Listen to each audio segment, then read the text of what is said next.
Height అనేది యంగ్స్టర్స్లో చూసే common problem.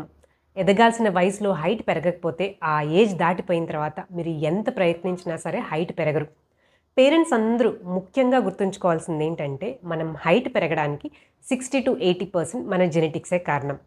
Of course మనం జెనెటిక్స్ని ఫిక్స్ చేయలేం, కానీ మన డైటరీ హ్యాబిట్స్ అలాగే అదర్ పారామీటర్స్ ఫిక్స్ చేయడం ద్వారా మన ఆప్టిమల్ హైట్ని రైట్ ఏజ్లో పెంచుకోవచ్చు.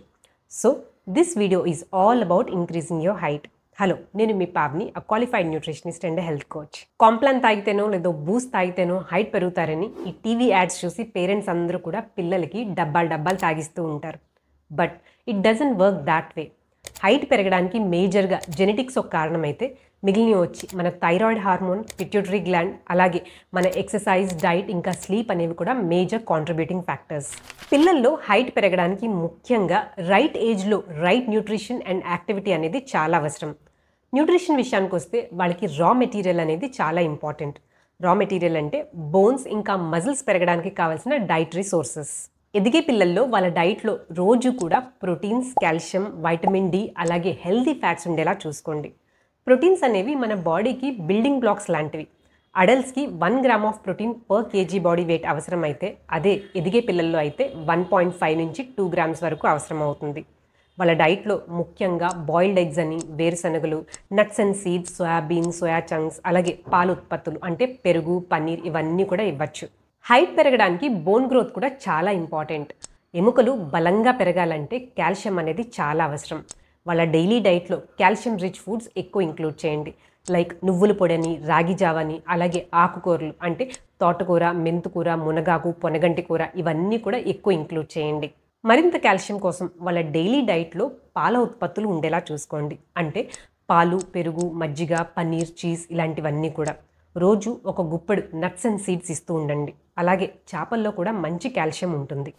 పిల్లలు ఎంత కాల్షియం రిచ్ ఫుడ్స్ తీసుకున్నా అది వాళ్ళ బాడీలో అబ్జార్బ్ అవ్వాలంటే వైటమిన్ డి అనేది చాలా అవసరం. రోజుకి కనీసం 15 నుంచి 20 నిమిషాలైనా ఎండలో ఉండేలా చూడండి.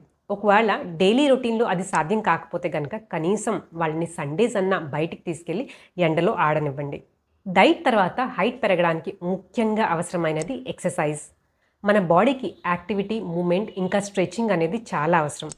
అసలు ఇప్పుడు చూస్తుంటే 10th అయిన తర్వాత లేదా ఇంటర్ పిల్లలని, కోచింగ్లని గంటలు అలాగే ఒకే చోట కూర్చుని ఉంటున్నారు. దీని ద్వారా వాళ్ళ బాడీలో యాక్టివిటీ ఉండట్లేదు, బ్లడ్ సర్క్యులేషన్ ఉండట్లేదు, బాడీ స్ట్రెచ్ అవ్వట్లేదు. అలాగే అమ్మాయిల్లో కూడా చాలా హార్మోనల్ ఇంబ్యాలెన్సెస్ చూస్తున్నాం. మీరు ఎన్ని గంటలు కూర్చున్నా సరే రోజుకి కనీసం ఒక అరగంట, గంట మీ ఎక్సర్సైజ్ లేదా యాక్టివిటీకి కేటాయించండి. స్విమ్మింగ్ అని, జాగింగ్ అని, రన్నింగ్ అని లేదా అవుట్డోర్ స్పోర్ట్స్ అని కనీసం కొన్ని యోగాసనాలన్నా ఇంట్లో చేస్తూ ఉండండి. ఎదిగే పిల్లల్లో హైట్ పెరగాలంటే ముఖ్యంగా రైట్ ఏజ్లో గ్రోత్ హార్మోన్స్ అనేవి చాలా ఇంపార్టెంట్. ఈ గ్రోత్ హార్మోన్స్ అనేవి మనకి నిద్రలోనే రిలీజ్ అవుతాయి. సో పిల్లల్లో తగినంత నిద్ర ఉండేలా చూసుకోండి. యంగ్స్టర్స్లో యూజువల్గా ఈ స్క్రీన్ టైం అలాగే సోషల్ మీడియాలో ఎంగేజ్మెంట్ అనేవి తగ్గిస్తూ ఉండండి. పిల్లల్లో ఈవెన్ గ్రోత్ని ఇన్ఫ్లుయెన్స్ చేసే థైరాయిడ్ హార్మోన్ కూడా మనకి నిద్రలోనే రిలీజ్ అవుతుంది. సో ఈ నిద్రకి ప్రయారిటీ ఇచ్చి వాళ్ళకి తగినంత నిద్ర ఉండేలా చూసుకోండి. సో బాటమ్ లైన్ ఏంటంటే హైట్ పెరగడానికి అందరూ ముఖ్యంగా గుర్తుంచుకోవాల్సింది ఏంటంటే 80% ఆఫ్ జెనెటిక్స్. మిగిలిన 20% అనేది మీ nutrition, lifestyle, exercise and sleep మీద ఆధారపడి ఉంటుంది. సో ఈ టిప్స్ అన్నీ ఫాలో అవుతూ ఈ 20% మీ ఆప్టిమల్ హైట్ ఇంక్రీజ్ చేసుకునేలా చూసుకోండి. ఒకవేళ ఈ వీడియో మీకు ఇన్ఫర్మేటివ్గా అనిపిస్తే please like, share and subscribe. Take care.